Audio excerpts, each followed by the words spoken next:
prontos ya a tener con nuestro invitado que ya vamos a presentar y también, por cierto, con lo que será el cierre de este congreso con nuestras Olimpiadas de Contabilidad para los estudiantes de educación superior y también de enseñanza media. Yo les quiero contar que no es solamente una sana competencia en el marco de este congreso, sino que también tenemos muy importantes premios para el primer, segundo y tercer lugar. No sé si quieren saber los premios. A ver, para el tercer lugar vamos, o ya tenemos listos unos muy modernos audífonos inalámbricos para ponernos a tono con la tecnología como corresponde. El segundo lugar, un smartwatch. Ahí ustedes saben y se manejan en todo esto para el segundo lugar. Y para el primer lugar, una tablet también totalmente implementada y con todas las, con todo lo que significa para el uso de ustedes, por cierto, para quien sea él o la ganadora. Así que los premios para las Olimpiadas de Contabilidad que se van a venir en el cierre de este congreso no puede estar ajeno nuestros estudiantes que van a ser parte de estas Olimpiadas. Así es que quiero también recordarles que a lo largo de la exposición usted puede anotar en el número que hemos estado indicando y que lo tiene aquí proyectado también. Si no lo ha anotado, regístrelo para que las preguntas que puedan surgir de nuestra exposición también las puedan indicar a través de WhatsApp al número ya indicado. Lo puede también encontrar en el código QR. Así que todas las instancias para que podamos disfrutar y también, por cierto, estar muy atentos a lo que va a ser esta exposición. Y antes también de entrar de lleno a esta segunda parte, queremos agradecer nuevamente a las instituciones que hacen posible y empresas que hacen posible el que este congreso se pueda estar llevando a cabo, partiendo, por cierto, por nuestra Universidad de Concepción, por cierto, que es la que organiza. Agradecer nuevamente a la Corporación Cultural Municipal que nos recibe aquí en el auditorio. Agradecer también a la firma Trust Consulting y también al Colegio de Contadores de la provincia de Biobío. Para cada uno de ellos el aplauso también, por favor, de agradecimiento por permitir que esto se lleve a cabo. Muy bien, vamos entonces a presentar a nuestro invitado, quien va a exponer a continuación. Víctor Escobar Cisternas. Él es contador auditor, magíster en gestión, mención finanzas y contabilidad, senior manager de auditoría de PricewaterhouseCoopers y docente de pregrado y posgrado de la Pontificia Universidad Católica de Valparaíso. Don Víctor Escobar nos va a hablar acerca de la auditoría del mañana hoy, el paso de la muestra de auditoría al uso de la tecnología en el análisis de datos. Lo invitamos entonces a Víctor a que se integre al escenario y lo recibimos con el aplauso también afectuoso de cada uno de nosotros.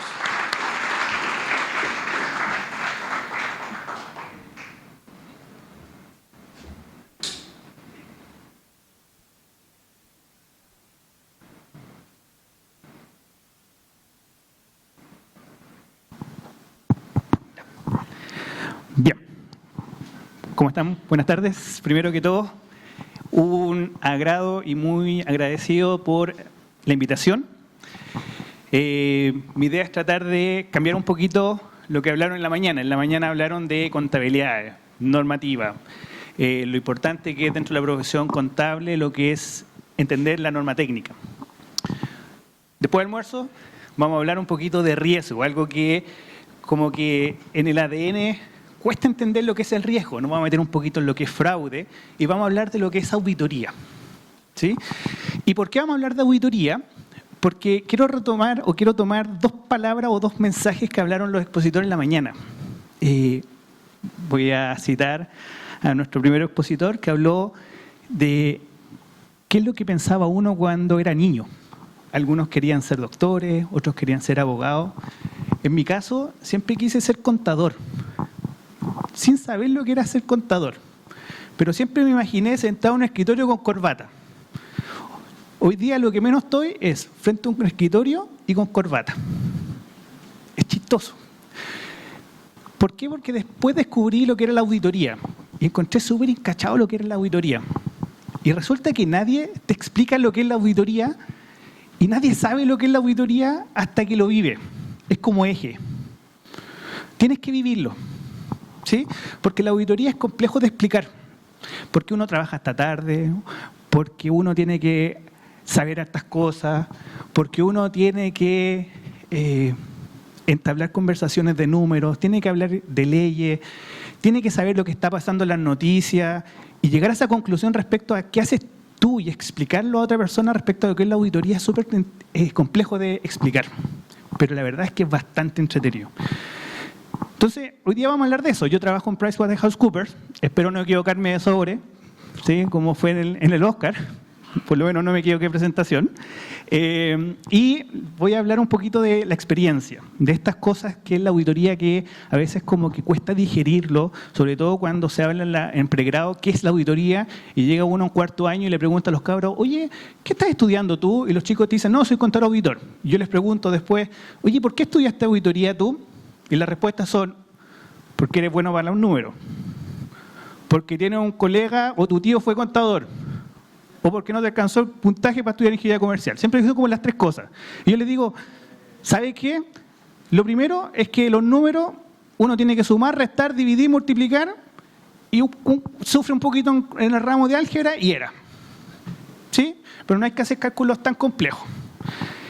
Yo creo que los que están en tercero o cuarto año de universidad se habrán dado cuenta que hay que leer caleta. Hay que leer bastante. Tributaria, pura letra. O sea, lo que menos vi fue número. Entonces, la verdad es que es una carrera difícil de explicar, pero que es bastante entretenida. ¿Sí?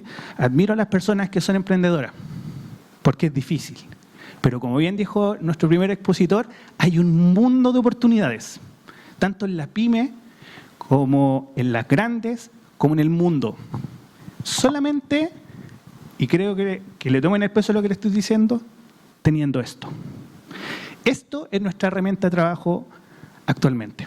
Y es perfectamente nuestra herramienta de trabajo trabajando aquí en Chile, trabajando en Japón, trabajando en Alemania, trabajando en cualquier parte del mundo. Usted puede ser influencer y ser auditor. Nadie te explica eso. Tiene sus cosas bastante positivas. Cuando fue pandemia, éramos de las pocas pegas que no teníamos que sufrir porque no iban a despedir.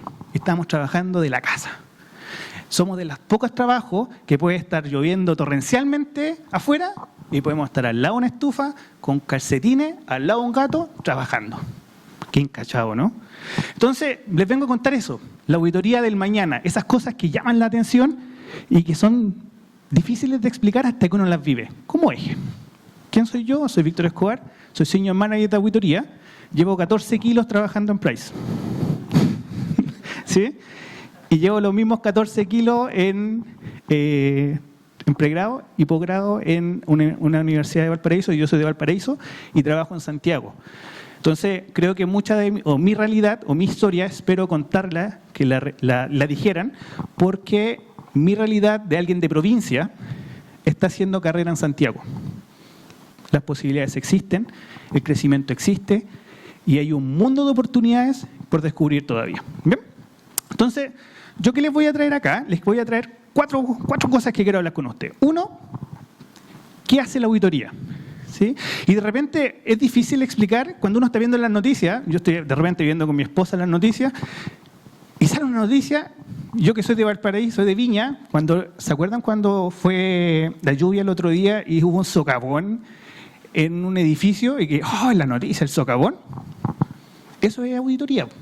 ¿Por qué? Porque si hay un hoyo en la tierra, uno tiene que decir, oye, ¿y eso cómo se materializa en los estados financieros? Es lo mismo que el edificio se arriende, a que el edificio sea mío, a que el edificio sea una existencia que yo voy a vender al futuro. Y mi esposa me queda mirando y me dice, ¿cómo podéis pensar esas cosas? Puta, es que me gusta lo que hago. Como dice Daddy Yankee en la canción, los números hablan por sí solos. ¿Sí? Y como dice Gary Midell, para que esta cuestión, este trabajo tenga sentido, hay que tener chispeza. La chispeza es lo que ustedes tienen que desarrollar. La chispeza hace que usted tenga un antes y un después de esta carrera. El éxito se va a medir en cuánta chispeza usted puede tener. Gary Midell es un sabio. ¿Sí? Lo segundo que quiero hablar, las automatizaciones.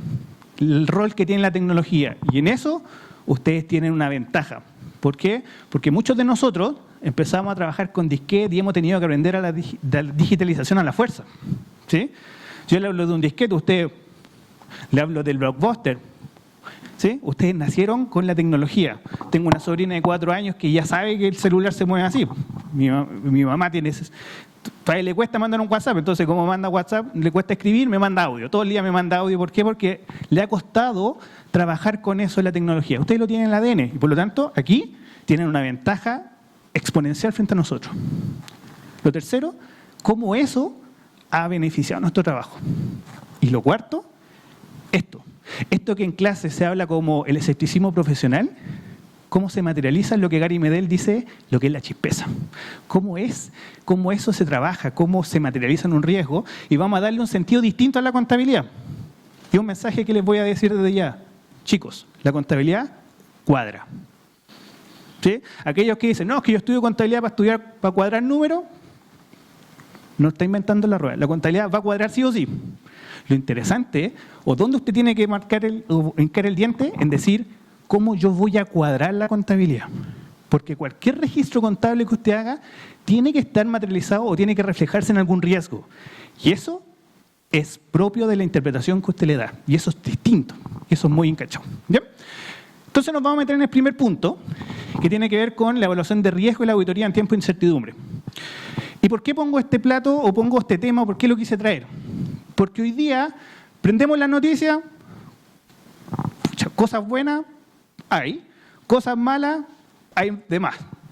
Oye, que hay sequía, que hay inundaciones, que hay incendios. Yo vi en Valparaíso, tuvimos un mega incendio hace poco. ¿Sí? Oye, hay conflicto armado, hace poco hubo una crisis, elección en Venezuela, en Ucrania. Hace 2 semanas o 3 semanas, el lunes negro, se cayeron las bolsas en Japón, Estados Unidos estornuda, nosotros nos resfriamos, la crisis social, perdón, el COVID, pandemia. O sea, todos los días nos vemos frente a situaciones que nosotros no le tomamos el peso, pero que están en el día a día en la noticia. Oye, imagínate, ¿cómo voy a hacer una auditoría si estoy encerrado en la casa? ¿Cómo voy a ir a auditar a un cliente si yo estoy encerrado en mi casa, no puedo salir, estoy entre 4 paredes? ¿Sí? Tengo que ir a tomar un inventario físico. Y resulta que no podemos haber más de 3 personas en esta sala. Y resulta que necesito 10 personas por lo menos para contar un supermercado. ¿Cómo lo hago? Es como las preguntas o los desafíos que nos pone el mercado. ¿Sí? Oye, cuando se hizo un incendio forestal, se quemó una fábrica completa. Oye, ¿eso cómo impacta en la auditoría? O sea, todo lo que pasa en el día a día tiene alguna implicancia en los números. Recuerden, Daddy Yankee lo dice, los números hablan por sí solos. ¿Sí? Minuto 2:36 de la canción Rompe, rompe, rompe. Escúchenlo. ¿Bien? Frente a ¿cuáles son los impactos? O sea, por ejemplo, oye, si el incendio forestal me quemó la planta, ¿cuál es el problema? Se me pudo haber caído o se pudo haber quemado la principal planta productiva de mi principal cliente. ¿Y mi negocio cómo se ve afectado? Perdí a mi principal cliente, me van a caer los ingresos. Si me caen los ingresos, ¿qué hago con los costos? ¿Voy a poder echar a las personas como así? ¿Qué pasa con el resultado? ¿Qué pasa con los flujos que tenía comprometidos? ¿Con los contratos que tengo comprometidos? Lo que ustedes quieran. Oye, la confianza en los consumidores. Hablamos de la Polar. ¿Qué pasa si los jeans que me estoy comprando no son tan bacanes como me estaban diciendo? Entonces, oye, te traje un regalo, toma, lo compré en la Polar. Sospechoso, ¿cierto? Entonces, la confianza en los consumidores es súper relevante.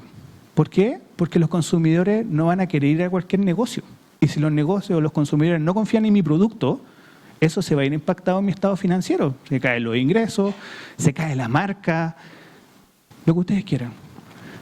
Acceso a fuente de materias primas.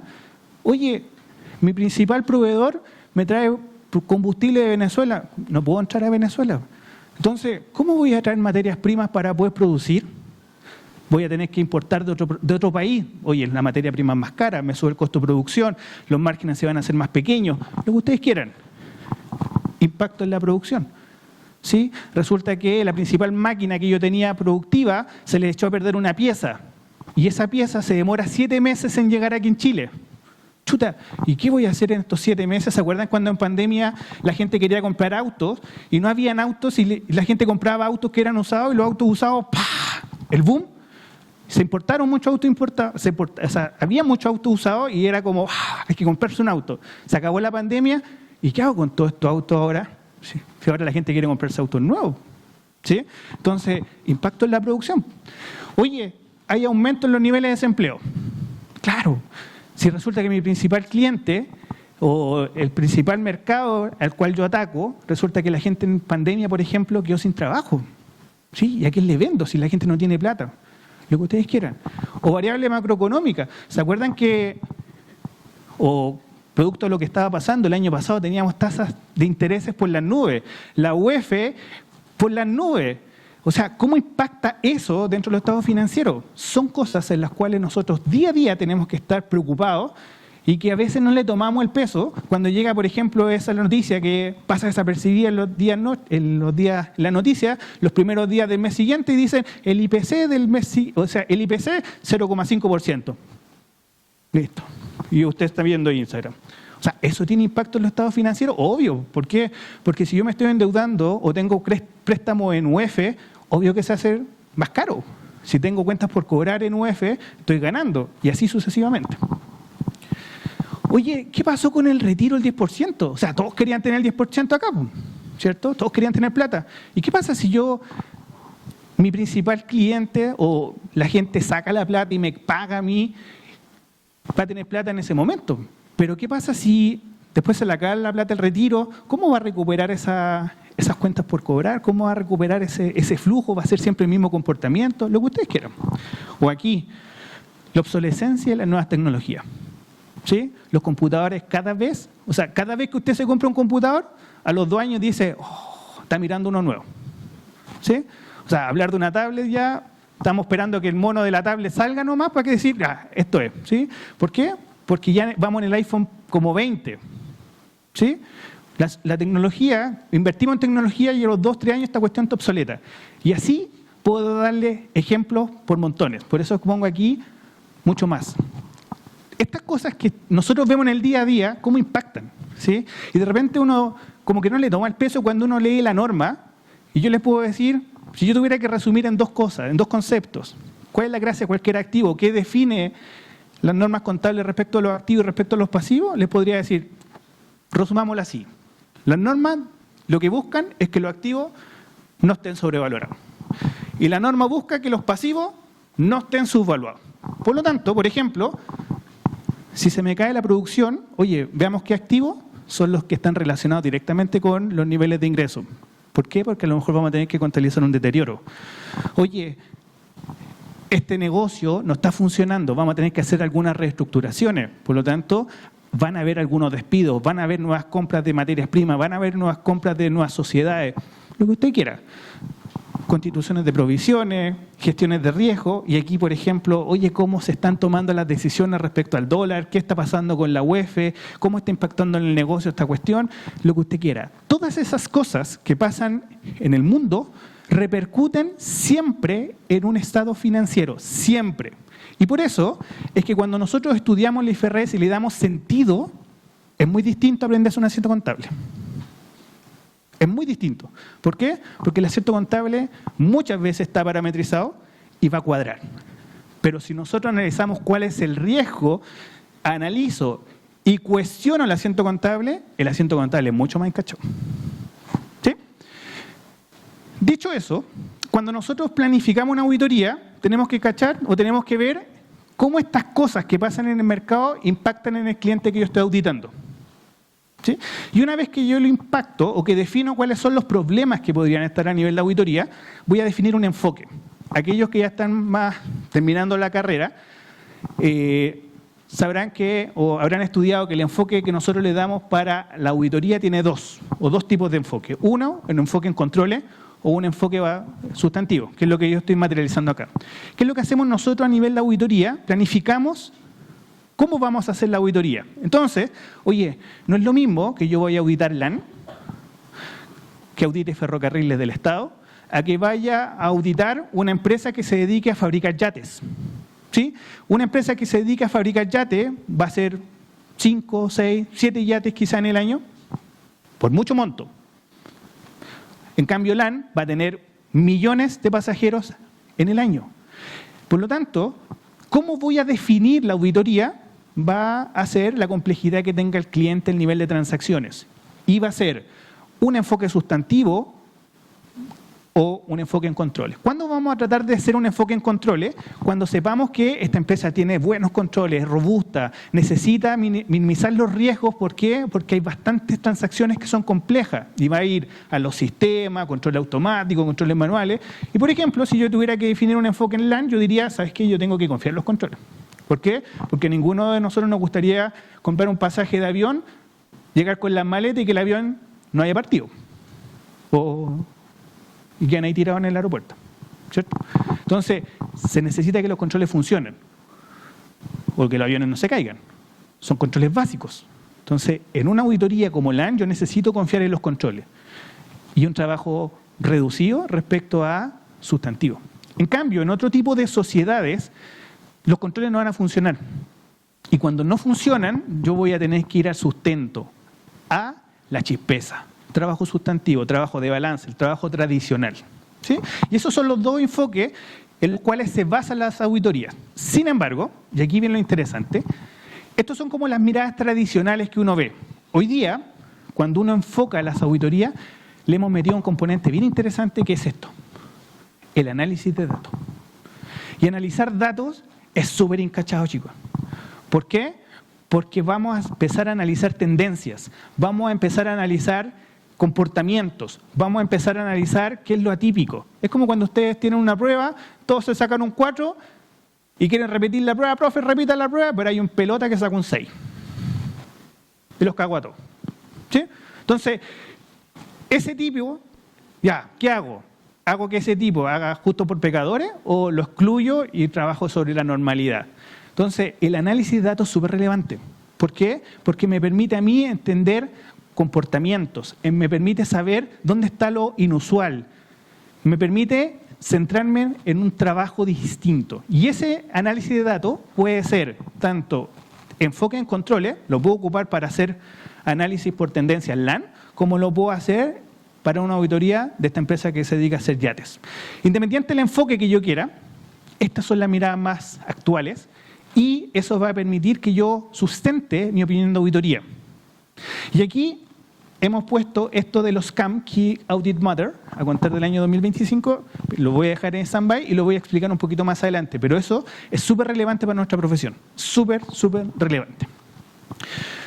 Entonces la pregunta que, o antes que nos metamos al análisis de datos, que es esta cuestión que yo quiero hablar de lo negrito que está acá, ¿sí? Les quiero plantear la siguiente pregunta. ¿Cómo ha cambiado la forma de hacer procedimientos de auditoría? Yo me imagino que muchos de ustedes, cuando hablaban de contadores, cuando uno piensa en la imagen que tiene un contador, es como bien roñoso, como con una cacha de papeles, como con un Joker. Es más, cuando ustedes piensan en la lista de Schindler, yo no sé si han visto esa película, en la lista de Schindler el contador tiene una manga, un Joker y es como una caja registradora. ¿Sí? ¿Cómo ha cambiado el concepto? El concepto de auditoría tradicional ha hecho que muchos procedimientos de auditoría hayan cambiado. Por ejemplo, se ha pasado de tomar inventarios físicos a tomar inventarios remotos.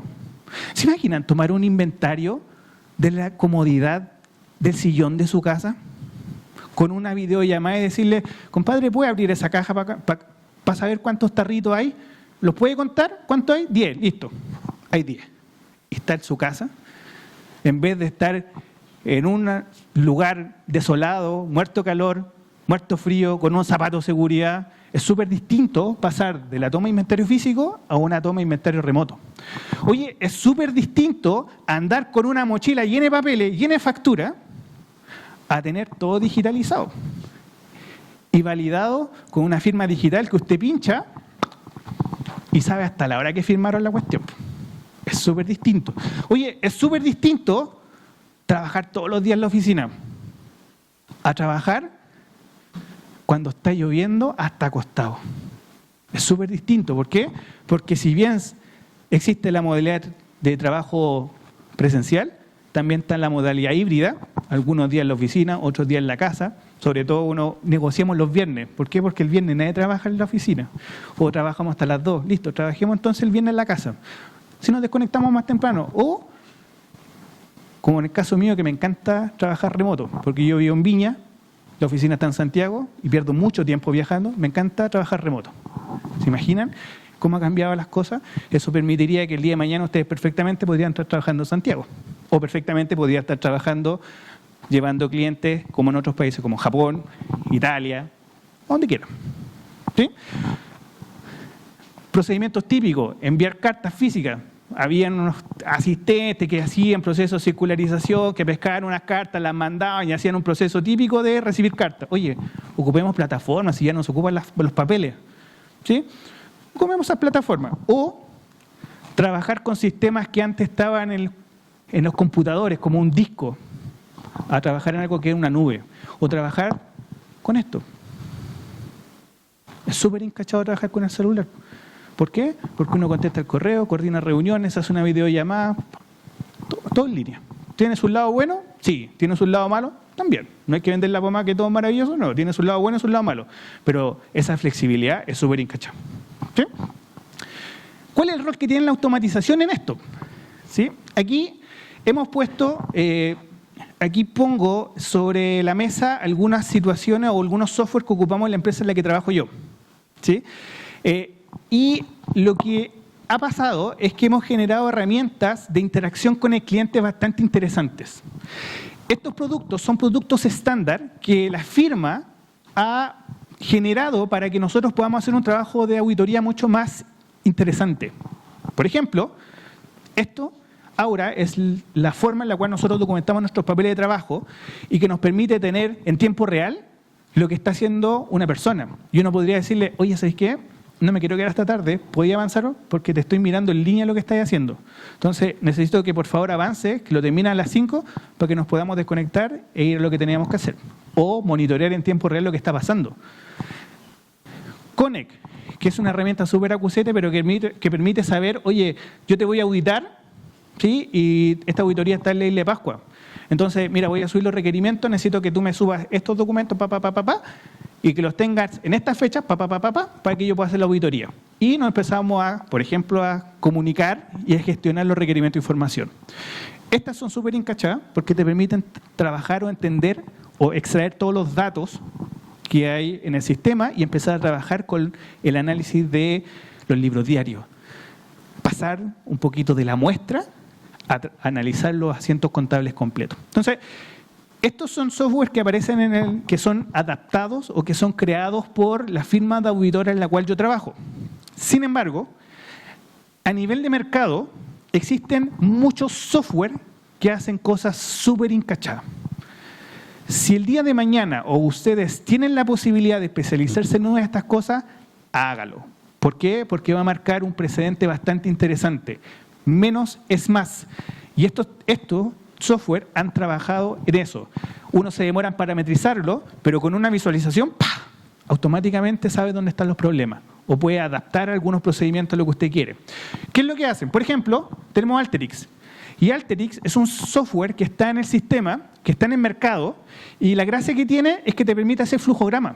Por lo tanto, tú lo que puedes hacer es rehacer la contabilidad del cliente. Pescas unas cuentas contables, las metes para acá y empiezas tú a diseñar una prueba de auditoría para decir, ¿sabes qué? Mira, esta cuenta contable se debería mover con esto, para llegar al saldo final.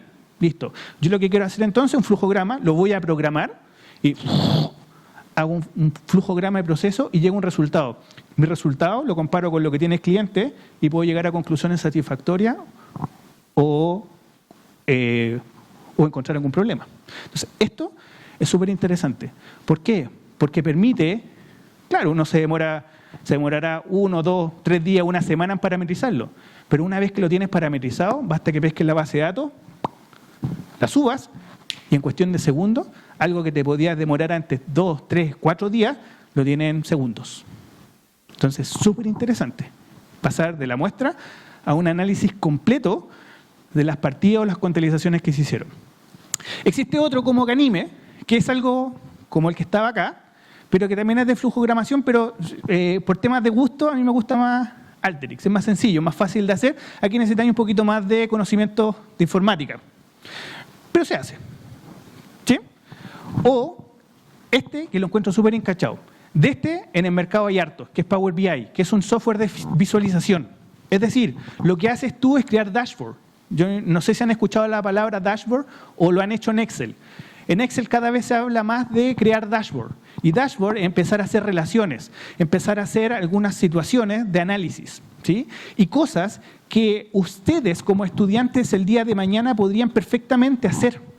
Por ejemplo, yo les invito a que piensen cuando tuvieron los ramos de finanzas y analicen los principales ratios, por ejemplo, de estructura o de análisis financiero de un negocio. Ratios de liquidez, activos corrientes versus pasivos corrientes. Prueba ácida, activo corriente menos existencia sobre pasivo corriente. Ratios de rentabilidad, ROE, resultados sobre patrimonio, resultados sobre total de activos. Es decir, todos los ratios financieros mueven resultado y balance, ¿cierto?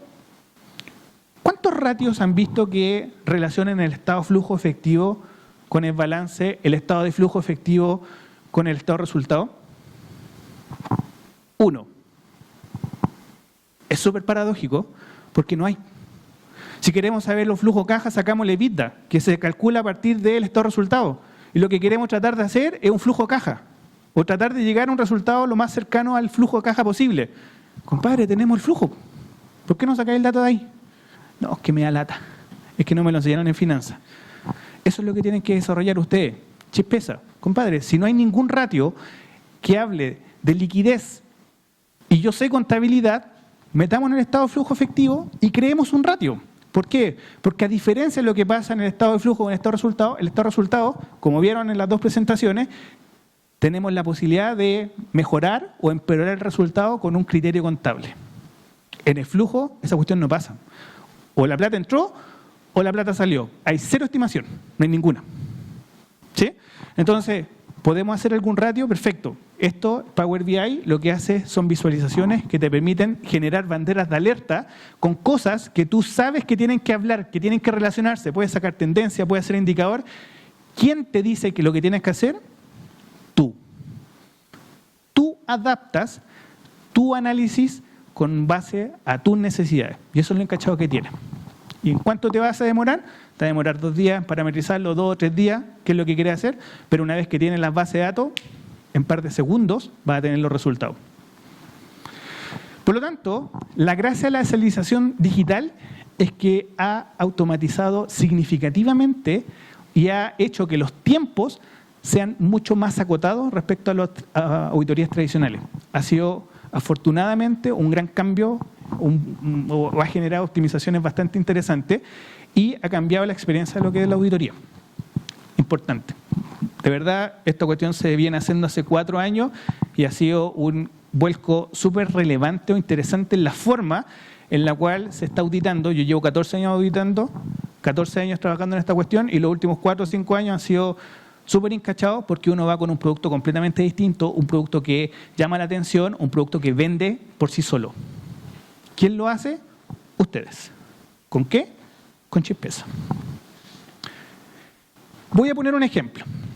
De las muestras a los análisis de datos. Delante hablábamos que los estados financieros, la contabilidad, la gracia, o una de las cosas buenas que tiene o las cosas malas que tiene, es que es muy fácil manipulable. Tiene mucho criterio y es una de las cosas o las desventajas que tiene IFRS que da bastante a juicio. Por lo tanto, dependiendo del juicio, es el criterio, el efecto en resultado que yo voy a contabilizar. Quiero que se pongan en la situación que si bien nosotros no somos expertos o no tenemos la capacidad o no estamos contratados para detectar fraude, queremos tratar de buscar alguna triquiñuela o alguna contabilización que sea sospechosa. ¿Y por qué? Porque dentro de los principales fraudes que existen en el mundo, los de los estados financieros, son los más complejos de entender, pero son los que significan la mayor cantidad de plata, de pérdida que se puede producir en un negocio y en el mercado. ¿Por qué? Porque las personas que cometen fraude en los estados financieros tienen la capacidad y el intelecto para saber cómo vulnerar el sistema. Tienen la capacidad para saber cómo yo voy a defraudar o está la vulnerabilidad del sistema y lo voy a romper. Cómo nadie me revisa, cuál es la cosa que tengo que mover contablemente para escapar las plata, lo que ustedes quieran. Cuando uno piensa en un fraude de un estado financiero, en general cualquier fraude, siempre se habla del triángulo del fraude, en donde está el incentivo y la presión. ¿Cuál es el incentivo? Piénsenlo ustedes, cuando tienen que aprobar un ramo y están ahí, ¡ay, voy contra el 9, voy contra el 9! Y el examen está súper difícil, le ven la respuesta al compañero, listo, cumplimos, pasamos. El incentivo es pasar el ramo.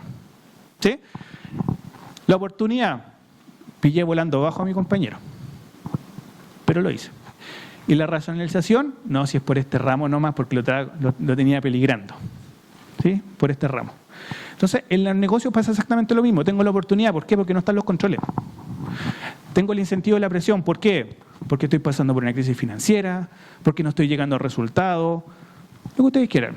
La racionalización es autoconvencerse o autoconvencerme de que lo voy a hacer por única vez, pero que después esta cuestión va a ser recursiva. Pero la capacidad hoy día es algo que se está hablando porque hay que saber cómo cometer el fraude. Dicho eso, vamos al análisis de datos. Existe un organismo que se llama la ACFE. A mí me encanta hablar de fraude de los estados financieros. Yo hago un diplomado asociado a fraude de los estados financieros que lo encuentro súper interesante. Si el día de mañana, así como algunos se quieren especializar en contabilidad, otros se quieren especializar en finanzas, otros se quieren especializar en sistema, otros se quieren especializar en auditoría, los que se quieran especializar en fraude de estados financieros, les digo que hay un mundo. Es súper entretenido, súper encachado. Y es súper fácil encontrar errores en los estados financieros. ¿Sí? Entonces, pasa que existe un organismo que se llama la ACFE. Y la ACFE lo que hace es certifica examinadores de fraude.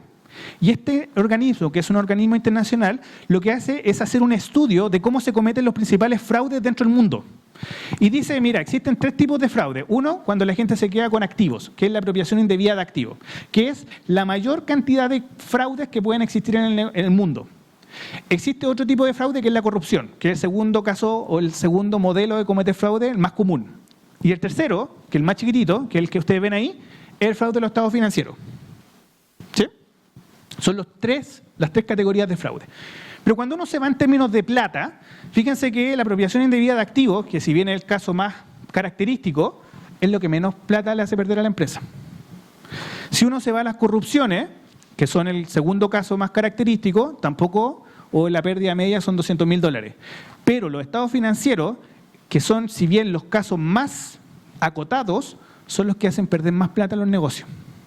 ¿Y quiénes son los que tienen el sartén por el mango para cometer fraudes, por ejemplo? Son los altos cargos, los gerentes de finanzas, los gerentes comerciales, los gerentes de TI. ¿Sí? Hagamos una prueba de análisis de datos. Y cómo a través de Qlik yo puedo empezar a hacer algún tipo de prueba. Veamos una.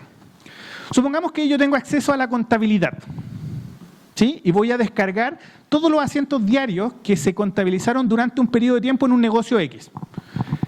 Tengo un software y este software me dice, mira, tú tienes 723.000 registros contables, ¿sí? Que suman, son tantos registros, pero que en líneas contables, en líneas de asientos contables son más de 2 millones. ¿Sí? Afortunadamente la contabilidad cuadra, por lo tanto tiene los débitos iguales a los créditos. ¿Sí? Eso es básico. Y el resultado que tiene hasta el momento son 17.000 millones de pesos. ¿Estamos claros? Fíjense arriba que estamos hablando de 9 meses de contabilizaciones, desde el 1 de enero hasta el 30 de septiembre.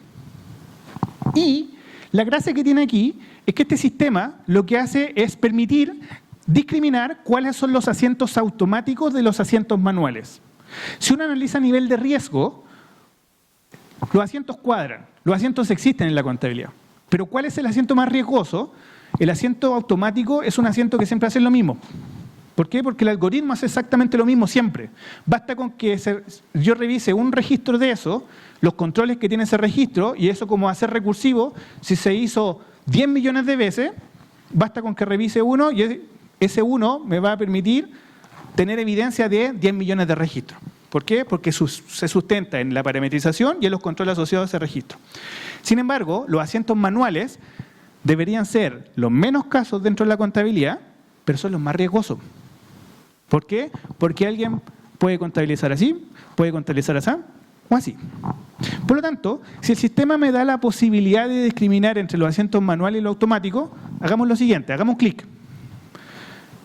Esto es un reporte que sale el segundo para saber que estoy trabajando con toda la base de datos, que eso se llama la sesión de integridad. O sea, necesito saber que estoy trabajando con archivos íntegros. ¿Sí? Por lo tanto, el sistema automáticamente te dice, compadre, tú estás trabajando con todo lo que estás auditando. Pero veamos el ejemplo. Entonces, tenemos los registros contables y ahora lo que voy a hacer es centrarme en los asientos manuales. O sea, tengo los automáticos y los manuales. Como sé que los asientos manuales son más riesgosos, me voy a ir a los asientos manuales. Y voy a decir quién son los usuarios que contabilizaron estos registros. ¿Sí? Entonces, por ejemplo, y quiero que lo analicen de esta forma. Muchos de ustedes, lo más probable es que hayan trabajado en algún momento de su vida en alguna empresa. Y se da mucho que cuando van a hacer práctica, los contratan de enero a febrero. En febrero terminan su práctica y como ustedes tienen acceso a SAP, ese usuario queda ahí habilitado. Entonces, una prueba básica que uno podría decir es, oye, Juanito Pérez, ¿cuándo fue desvinculado o cuándo terminó su práctica? Juanito Pérez terminó su práctica el 28 de febrero. ¿Sí? Listo. Busquemos todos los registros contables que se hicieron con Juanito Pérez desde el 1 de marzo hasta el 31 de diciembre. Porque en términos prácticos, ¿cuántos registros deberían haber? 0. Pero si hay alguno, compadre, vamos para allá. ¿Por qué? Porque ese asiento no debería estar contabilizado porque Juanito Pérez terminó su práctica.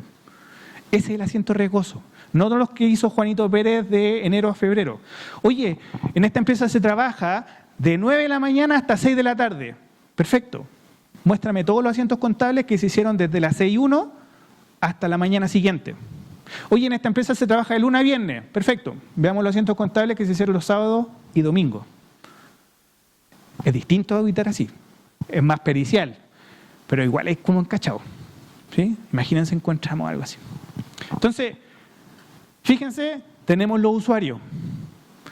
Y vamos a ir a preguntarle a la persona, ¿qué contabilizas tú?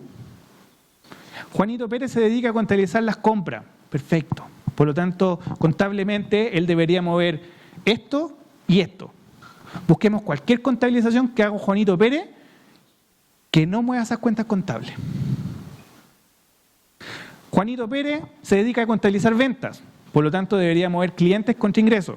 Busquemos cualquier contabilización que haga Juanito Pérez que no mueva clientes contra ingresos, porque ahí están los problemas. Son los asientos manuales, los que no tienen sentido. Pero para poder llegar a esa conclusión tuve que haber hecho un análisis de riesgo previo, y el análisis de riesgo requiere chispeza. ¿Sí?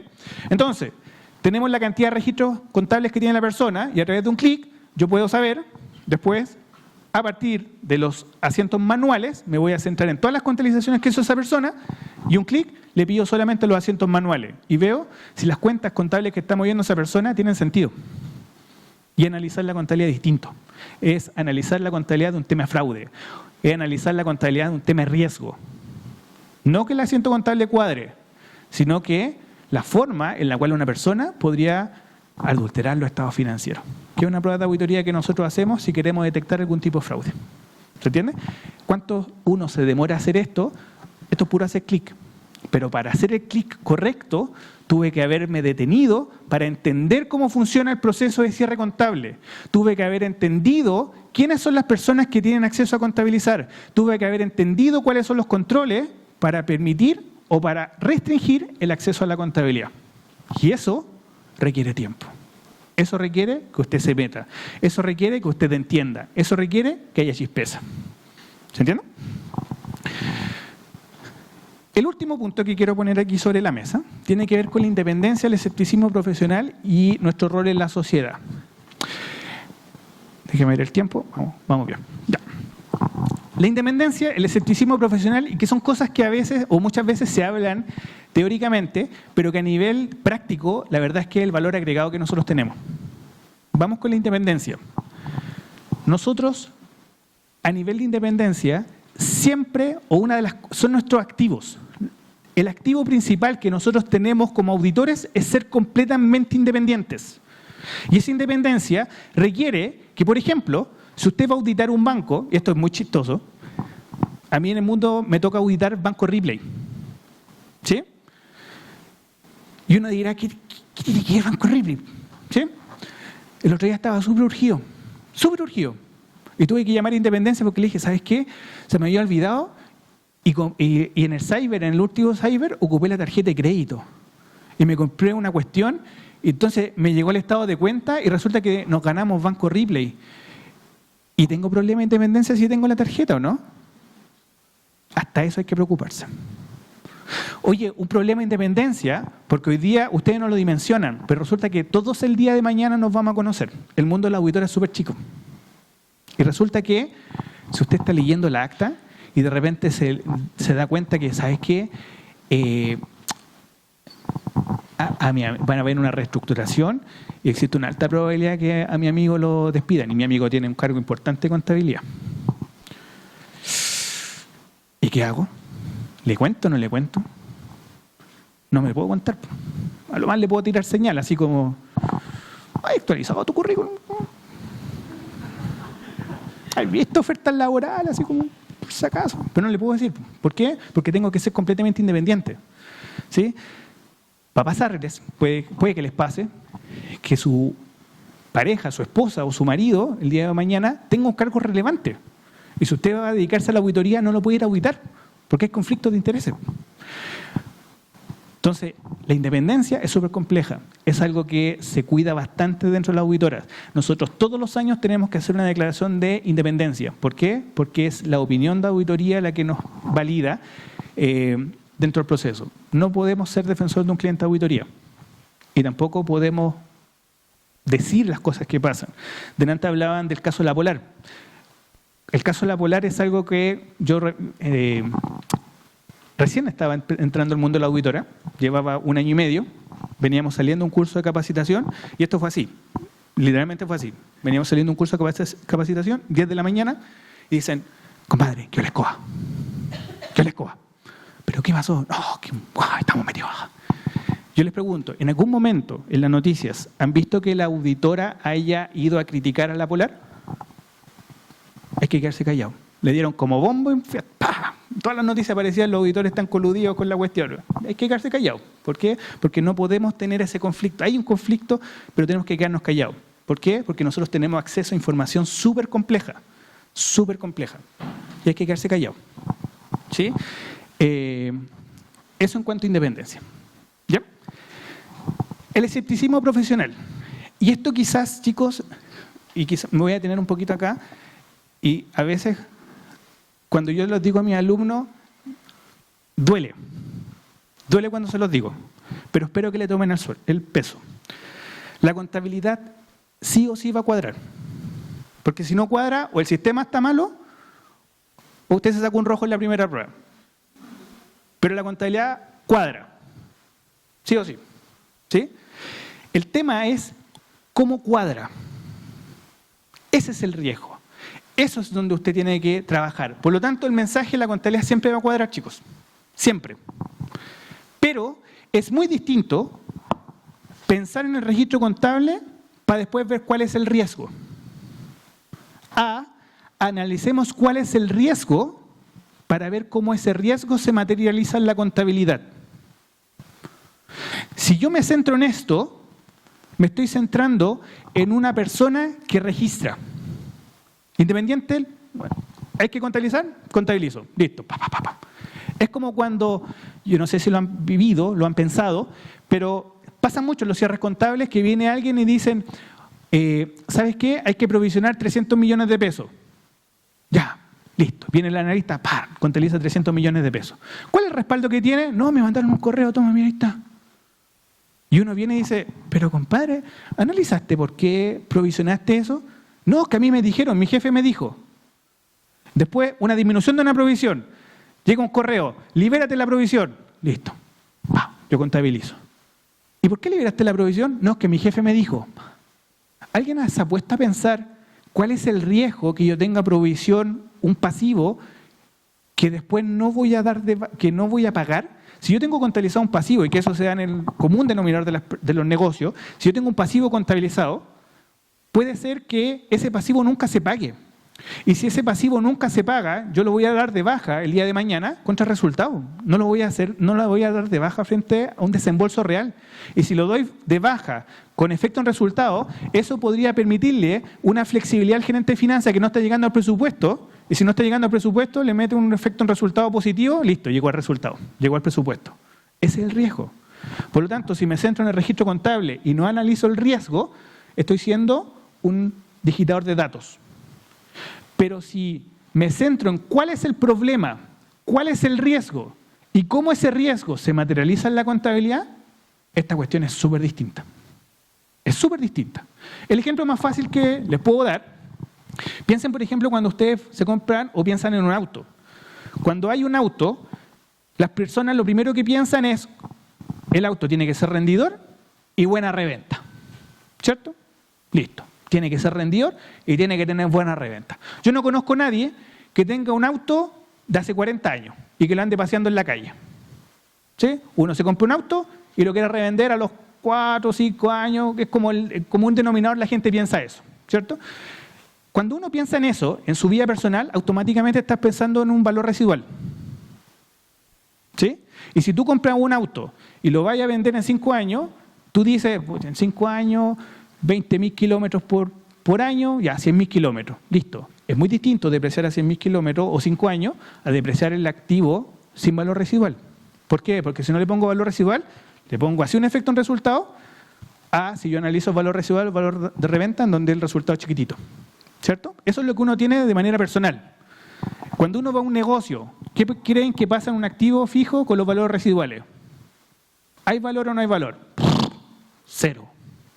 Entonces pasa que, compadre, ¿cuál es el riesgo que tú no le pongáis valor residual? Hoy día el resultado le está llevando así un efecto por depreciación. Y cuando vendáis el activo fijo, así un efecto por la venta del activo fijo. ¿Cuál es el registro contable? El registro contable es de depreciación contra depreciación acumulada. No tiene ni una gracia. Pero contabilizarlo de manera distinta o analizar el valor residual podría, por ejemplo, significar que a nivel de medición del centro costo, es muy distinto que el gerente de finanzas, por ejemplo, o el gerente de operaciones, esté utilizando un activo fijo completamente depreciado, que está vendiendo, entonces tiene un ingreso, por un lado, ¿y qué costo está teniendo si el activo está completamente depreciado? Ni uno. Y si el gerente de finanzas o el gerente de operaciones gana bono por rendimiento, ¿va a reclamar o no? Se queda calladito. ¿Por qué? Porque el resultado le va a ir para arriba. ¿Se entiende? Entonces, hay problemas y cuando uno piensa la contabilidad, no pensando como contador, porque los contadores generalmente pensamos como en el asiento contable, que esta cuestión, ¿cuál es la cuenta contable? Es muy distinto a pensar la contabilidad como un negocio, ¿cuál es el riesgo de ahí? ¿Sí? Entonces, ese es el mensaje. Mi mensaje es, hagamos una gestión crítica, porque un análisis crítico y proactivo del riesgo para saber cómo ese riesgo se materializa en el asiento contable. ¿Sí? Esto es lo que tienen que trabajar. Céntrense en esto. Y para saber o para centrarse en eso, tienen que invertir en conocimiento. Tienen que invertir en ustedes. Cuando ustedes piensan, copian y pasan y dicen, y esa cuestión que está como súper en el ADN, oye, materia pasada, materia olvidada, piensen de que esa materia olvidada los va a perseguir los próximos 30 o 35 años. El día de mañana, ¿cómo tienen que trabajar? Tienen que potenciar su nombre. ¿Para qué? Para que cuando tengan una situación o una consulta, toma, ahí está la respuesta. En un par de segundos, ahí está la respuesta. Ahí está la respuesta. ¿Por qué? Porque eso les va a permitir tener más clientes si se quieren independizar, tener la respuesta más rápida y ganar más. ¿Sí? Si no tienes conocimiento, va a tener que estudiar y eso permite que no pueda tomar más clientes, que su respuesta va a ser más lenta. Y por lo tanto va a tener un costo de oportunidad que va a dejar pasar. ¿Sí? Y nuestro rol en la sociedad es crear confianza. Y bajo ese escenario, con esto termino, el próximo año nuestros modelos de opinión de auditoría van a cambiar significativamente. Significativamente. Los modelos de opinión de auditoría en cuanto a estructura cambiaron ya el año pasado. ¿Sí? Aquellos que vieron los estados financieros del 2022 vieron que cambió el modelo de opinión de auditoría, en donde la opinión de auditoría aparecía al final. Los modelos del año pasado, el modelo de opinión parte con la opinión de auditoría. Sin embargo, en Chile El problema que hay en Chile es que hay muchos chilenos que hacen la cosa a la chilena. Nosotros quisimos tratar de meternos en el mercado internacional, pero en vez de meternos así full, nos fuimos como, dejemos los Key Audit Matter como optativos. ¿Qué pasó? Nadie se centró en esta cuestión. ¿Cuál es la gracia de esto? Es que el próximo año van a existir tantos modelos de opinión de auditoría como clientes de auditoría existan. ¿Por qué? Porque el modelo de opinión de auditoría va a ser a la medida. No es estándar como hoy día. Si usted hoy día saca un modelo de opinión de auditoría en una forestal, el modelo de opinión de auditoría es igual al de un banco, es igual al de un hospital, es igual al de una universidad, es estándar. Es muy estándar. En cambio, con los Key Audit Matter, nosotros vamos a tener que hacer un traje a la medida. Esta opinión de auditoría es exclusivo para tu empresa. ¿Por qué? Porque vamos a sacar situaciones que antes quedaban a nivel de camarín, hoy día van a salir a la luz pública. Y entonces vamos a tener un análisis mucho más entretenido de cuáles son las cosas que son claves dentro del proceso de auditoría. Oye, cómo se hacen las provisiones por riesgo de crédito, cómo se estima el deterioro del goodwill, cómo se estima el deterioro de las cuentas por cobrar, lo que usted quiera. Y eso que el auditor consideró como relevante, ¿cuál es la respuesta de auditoría que tiene? Por lo tanto, el próximo año hay un desafío muy interesante que viene para la profesión contable y eso significa, como bien dijo el primer expositor y el segundo, hay pega y harta pega. ¿Sí? Entonces, lo que estamos haciendo ahora es concientizar a los gobiernos corporativos del directorio. ¿Por qué? Porque esto es un cambio no menor para el próximo año. ¿Sí? Y aquí, en términos generales, ¿qué es lo que se van a decir o qué van a hacer esos Key Audit Matter? ¿Cuáles son los temas que el auditor considera que son los más relevantes, ya sea por monto, por juicio o por el nivel de transacciones? Y cuál es la respuesta que el auditor le está haciendo a ese riesgo. Por lo tanto, si hoy día las opiniones de auditoría se materializan en 3 o 4 hojas de auditoría, el próximo año se espera que por lo menos sean 8, 9 o 10 páginas de opiniones de auditoría. ¿Sí? Entonces es un efecto bien interesante a nivel de mercado, es un cambio bien agresivo, pero esto es como para subirnos al carro, así como nos subimos al IFRS, esto también es subirnos a los estándares mundiales. ¿Bien? Eso es lo que quería traerles hoy y estamos abiertos a cualquier pregunta que quieran hacer.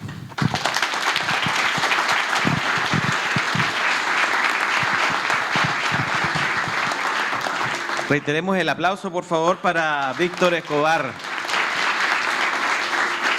La exposición que ya nos ha compartido y como lo hemos hecho también con nuestros anteriores expositores, ya él lo ha anunciado, la invitación a preguntas, pero vamos a invitar a Paulina para que nos pueda dirigir en este espacio con algunas interrogantes que hayan llegado también a través del número de WhatsApp. Muchas gracias, Víctor, por tu exposición, muy interesante, muy novedoso también de ver lo que se viene para nuestra profesión. Tenemos 2 preguntas. Uno dice, ¿cuáles son los ratios más comunes o que más le colocan ojo las empresas auditadas? ¿Quiénes pueden hacer uso de Earning Management y cómo hacerlos o transformarlos con Chispeza? Bien. ¿Quién hizo esa pregunta? Vamos a separar la respuesta en 2 partes. ¿Sí? Uno, cuando aparecen ratios en los estados financieros, eso no es responsabilidad del auditor. Sorry. Pero si usted lee la norma, en ninguna parte establece de que nosotros tengamos que auditar ratio. ¿Sí? Pero cuando aparecen, nosotros opinamos respecto a eso, pero tomamos como el base, o sea, calcularon esto sobre esto, punto. Y en general los ratios son ratio de liquidez, activo corriente sobre pasivo corriente, prueba ácida, activo corriente menos existencia versus pasivo corriente, ROI y el efecto leverage. Eso es como lo estándar. ¿Sí? Y si se fijan, es medir balance con estos resultados. Y eso pasa a nivel de industria. O sea, cuando uno ve los libros de finanzas se centran en esos ratios. La invitación es a que, como ustedes son los doctores de las finanzas, los doctores de las empresas, ustedes relacionen las cosas. Oye, el flujo operacional es algo que nadie pesca. Y una de las primeras cosas que uno concluye es que el flujo, ¿por qué no nadie lo pesca? Porque es súper complejo de hacer. Cuando ustedes vieron el flujo de efectivo en la universidad, lo primero que aprendieron es que esa cuestión nunca cuadra. Ya. Y cuando cuadra está mala. Le puedo decir desde ya que el 99% de los flujos que uno ve están malos. Es así. ¿Por qué? Porque descansan 100% en el sistema, muchas veces. Entonces, los invito a que busquen estados financieros en el mercado y busquen la referencia o la cantidad de referencias que tienen estado de flujo a notas. Y ese es un ejemplo fácil que pueden ver. Si uno ve el estado de situación financiera, el estado de situación financiera tiene casi puras notas. Casi todo el estado financiero está referenciado a nota. Si ve el estado de resultados, casi todo el estado de resultados está referenciado a nota. Si uno pesca el estado de flujo efectivo, date con una piedra en el pecho, si hay 3. Si es que aparece la nota, así como nota 5, que es como la nota efectivo, como por ahí abajo. Y hay una conciliación del flujo de financiamiento, pero porque te lo pide la norma. Pero no hay ni, por ejemplo, el cobranza no tiene ninguna nota, que es uno de los montos más grandes. El pago a proveedores, fuiste bueno. El activo fijo se cuadra directamente con el movimiento activo fijo, y esa cuestión siempre está malo. Entonces, el flujo en general no dice nada. Mi invitación es que cuestionen el flujo, porque ahí hay un foco de atención súper importante. ¿Cómo uno lo puede ver cuando uno va a meter una justa auditoría y quiere mover el resultado? El gerente de finanzas, ¡no! Es casi imposible meter una justa auditoría cuando la contabilidad está cerrada. Pero, ¿sabes qué? Me di cuenta que tenía flujo malo. Ya hagamos cambio. Y el riesgo de flujo es la presentación. Cuando ustedes hicieron una evaluación de proyecto y determinaban el VAN y la TIR, lo primero que veían, inversión inicial y flujo operativo. Y esa cuestión es flujo. Es la misma estructura del flujo. Es darle gestión. O sea, ¿quién se ha dado el tiempo de hacer que la evaluación de proyecto converse con el flujo? Es decir, que tú nos invitas a generar nuestros propios ratios para poder hacer nuestros propios análisis y conclusiones. Por ejemplo, yo lo que hago, yo hago clase en otra universidad, hago un módulo en el magíster asociado a cómo conversa el flujo de efectivo con la evaluación de proyecto. ¿Sí? Por ejemplo, y les voy a poner una situación bien sencilla. Cuando uno piensa en el deterioro uno siempre dice que el deterioro se evalúa, o sea, se evalúa el deterioro y se llega a la conclusión si hay o no hay deterioro. ¿Sí? Y eso se hace a partir de flujos. Pero esos flujos nacen de una evaluación de proyectos financiera. Si el flujo de efectivo conversara con esa evaluación de proyecto, tú perfectamente podrías analizar el estado de flujo efectivo para analizar si hay algún indicio de deterioro del activo fijo. ¿Quién hace eso? Es un desafío bastante interesante. Si el flujo conversa con la evaluación de proyecto, el estado de flujo efectivo, los flujos operativos, deberían conversar directamente con los flujos del flujo caja y sacar algún indicio de deterioro. Es un desafío súper interesante. Eso es cuestionar, eso es ver el riesgo que tiene la situación. Y eso es darle no una mirada tan contable, sino que darle una mirada más financiera, más de negocio. Y ahí es más cachó. Sí, muchas gracias. Otra pregunta. Pero lo convenció. Llegaron 2 preguntas más, por si acaso. Ya, bueno. Ya, pregunta siguiente. Cuando tú hablas del riesgo en el registro contable, ¿te refieres a analizar el impacto que tiene ese registro en los estados financieros presentes y también en los de otros ejercicios? Sí, exactamente eso. Les voy a poner una situación que nos pasó a nosotros en la práctica. Cuando se evalúa el deterioro de las cuentas por cobrar, existen 2 formas de determinar el modelo en el mercado financiero, 2 formas de determinar el riesgo. Uno, a partir de modelos individuales, es decir, oye, ¿sabes qué? Te pasé un préstamo a una institución que es muy grande, por lo tanto tú tienes un crédito, un préstamo con el banco importantísimo, por 10.000 millones de pesos. Cuando son esos volúmenes de venta o esos niveles de cuentas por cobrar, se hace una evaluación directa o individual del riesgo del cliente. Pero cuando son clientes homogéneos, por ejemplo, yo les decía que audito Banco Ripley, los clientes de Banco Ripley podemos ser todos nosotros. El modelo no es 1 a 1, sino que tenemos que buscar características que nos permitan a nosotros abrir o separarnos en grupos. 1 grupo, 2 grupos, 3 grupos, dependiendo de la calidad del comportamiento que tenemos nosotros. ¿Sí? Entonces, quiero que piensen con el 10% que pasaba. Cuando vino el 10% del retiro de la AFP, la gente, ¿dónde metió esa plata? Al mercado financiero. Y esa plata hace que las instituciones financieras recuperen mucha plata de los créditos que estaban en la calle. ¿Sí? Si uno analiza el comportamiento habitual con ese comportamiento de recuperación, tengo que analizar, ¿esta recuperación es normal o es histórica? ¿Qué piensan ustedes? Es histórica. ¿Por qué? Porque está asociada única y exclusivamente al 10%. Si no hay 10%, ¿se va a poder repetir esta recuperación? No. Entonces piensen lo siguiente, si este modelo toma comportamientos pasados, las recuperaciones, ¿qué harían con el riesgo de incobrabilidad? ¿A dónde tirarían el número? ¿Hacia arriba o hacia abajo? Hacia abajo. Y con el COVID, ¿el riesgo era más bajo o más alto para las personas? Más alto. Entonces, si yo hago caso solamente al número, el número me decía, compadre, tira el número para abajo. Pero si yo entiendo el negocio, tengo que tirar el número para arriba. ¿Por qué? Porque la persona estaba sin trabajo. El riesgo es mucho más alto y la recuperación es específica porque le metió el 10% a la cuenta por cobrar. Esa es la explicación. Muy bien, muchas gracias.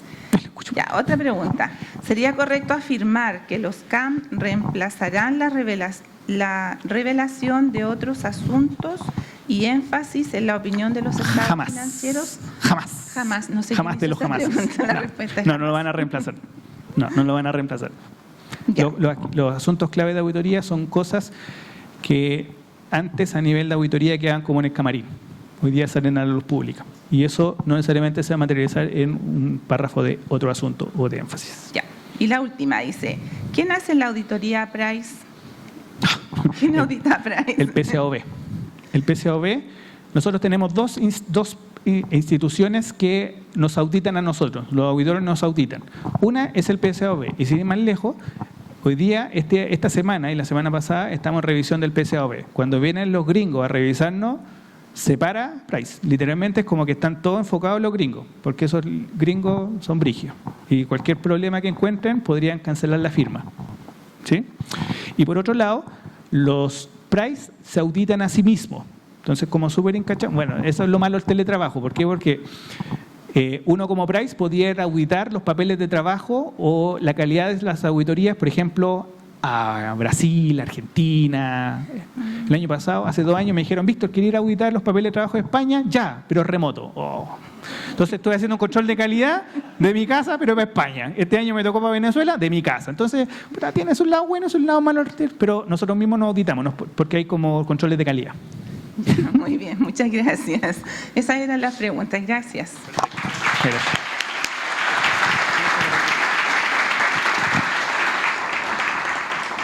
Bueno, queremos agradecerle nuevamente a Víctor y le vamos a pedir a Paulina Vallejo, nuestra profesora, que pueda también, en nombre de todos, hacer la entrega de un recuerdo de esta tan enriquecedora jornada. Muchas gracias, Víctor, por haber estado con nosotros.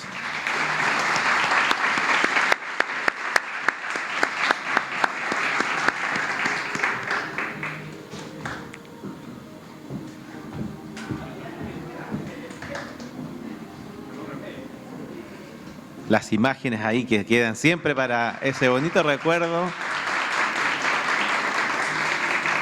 Y el agradecimiento nuevamente para nuestro expositor de hoy, ahora en esta segunda parte, Víctor Escobar Cisternas. Gracias también por este tan importante tema. Vamos a hacer un pequeño alto, tenemos un tiempo para un coffee break, para prepararnos para nuestras Olimpiadas de Contabilidad. Así que volvemos en 30 minutos, estamos de vuelta acá para cerrar con las Olimpiadas este tan importante congreso.